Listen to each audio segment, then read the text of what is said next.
friends, thank you again for tuning into my channel. Today, as a request, I've had a subscriber ask me what to do with the nail polish glass stones that we created on a previous video on this channel. So I just wanted to show you a couple of options. I've already have a video linked below where it shows you how to do the ring bezel, the rings, the necklace bezels, or the earrings.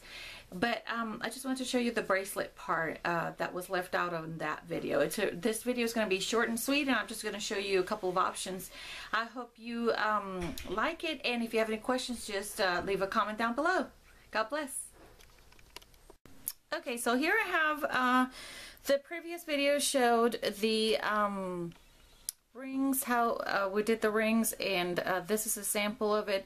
This is a mounting that comes already with the ring, and all you have to do is just glue it, and you can use the E6000 glue for it. Just remember, it has to be a glue that you can use with jewelry, okay? And this is like the ring. Then I made a bigger one with a bigger ring because you know, I like things bigger. This is kind of small for me. But you can see the difference there. The same thing comes with the earrings and things like that. They also sell bezels, so you can use it to mount it on. And if you don't know how to, if you don't have the money to buy the bezel, but you want to create your own bezel, then I showed y'all on that previous video that's linked down below how to create the spiral and then do a loop on the top to be able to create this. Okay, so you can create this, the other part is this bezel. You can create this spiral in the back and just do a loop on the top, glue it, and it stays there. It's just a regular bezel for a necklace.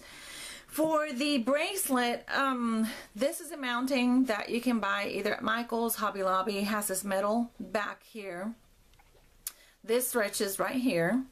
And all you have to do is just glue it to the back, and that's how you have your bracelet. And it's sturdy, it stays there.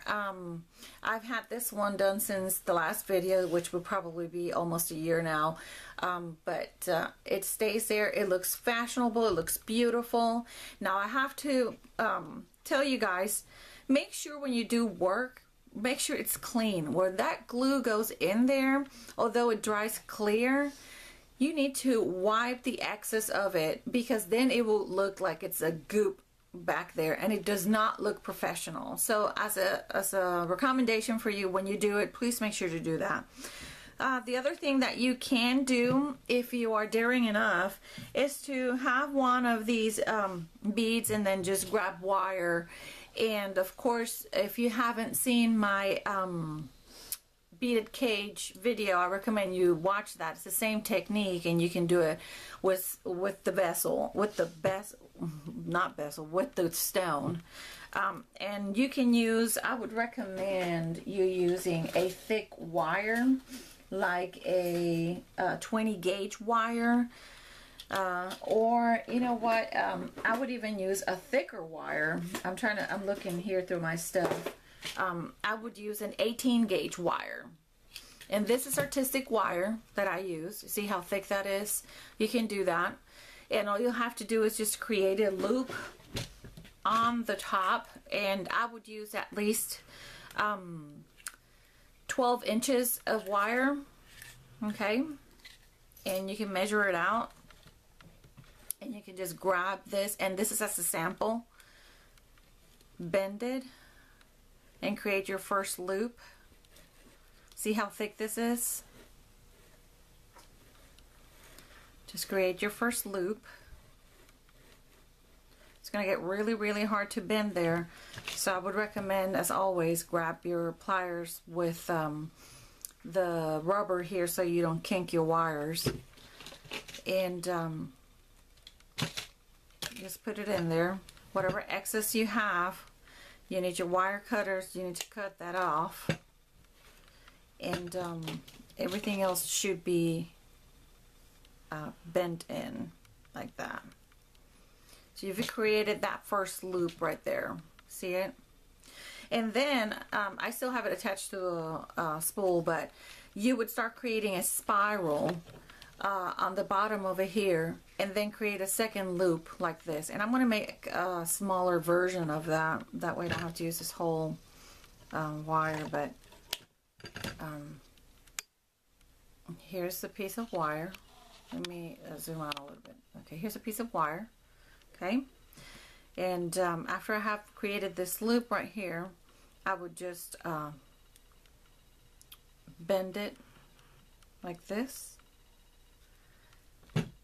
It looks like an L, and I would grab my pliers, and if you've seen my spiral video on how to create a spiral, I would start doing the spiral right then and there.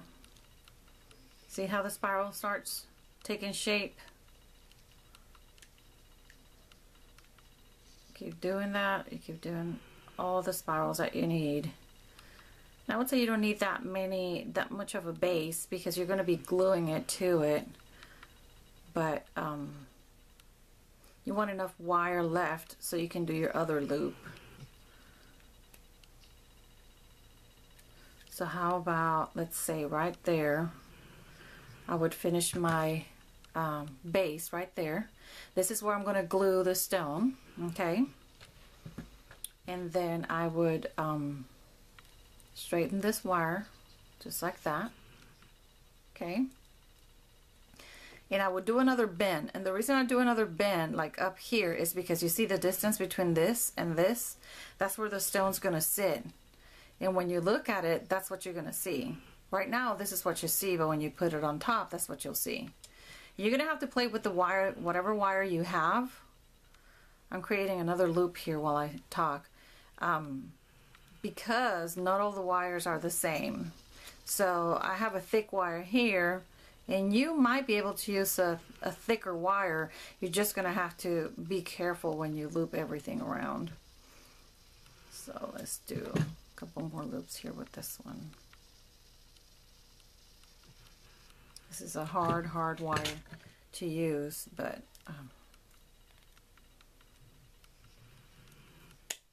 just cut it. Same thing that I did with the other one. Pinch it in there, just like that. And the reason you want this excess here, it's because you're going to bend it, okay? And whatever bracelet, whatever chain you're going to link from here to here, it's going to attach to those two. But the base for the bezel will still be there. So after that, you take your glue and you put it right here, okay? I'm going to do that right now. Whoa. There you go. Put that glue on top. Close your glue so it won't dry. See how I put the glue there? You hardly can see it. It's all spread around. It's not going to drip on the bottom. It's all there. Then I take my bezel and I just put it on top. And I'll leave it overnight just to dry. So you can just take your bezel, put it upside down, and just leave it there overnight to dry. And after it has dried, then you'll have the two ends here where you can attach it to whatever bracelet, chain bracelet you have. Or if you can create your own cufflink bracelet, or you can attach it to leather, fix it to where these are straight, and then you attach it to leather. So you can create that spiral. So that's another option. I would recommend just using this, but if you were going to do leather, let's say you have a piece of leather available somewhere around where you are. I'm sorry, I'm getting some leather. If I have leather right here, then all I would do, I mean, I used it, my last bezel that I created, I used it for that, but I would glue it to this. See how that looks? You can glue it to that, and then you can add a button here, like I did over here. So let me show you. This is a bracelet I created, okay? Has an opening here. Instead of having this right here, you can put that bezel, and when you close it, which I have a button right here for, you have a bracelet. And it looks really, really, really good. Let me show you how this goes on like that. And then you have your bezel on top of that. So those are just options that you can use this for. I hope I've answered the subscribers' request of how to create a bracelet with the stones. And if you have any questions or if you want to leave a comment below, I appreciate everybody who has subscribed to my channel, and I hope to see you next time on my next video. Take care.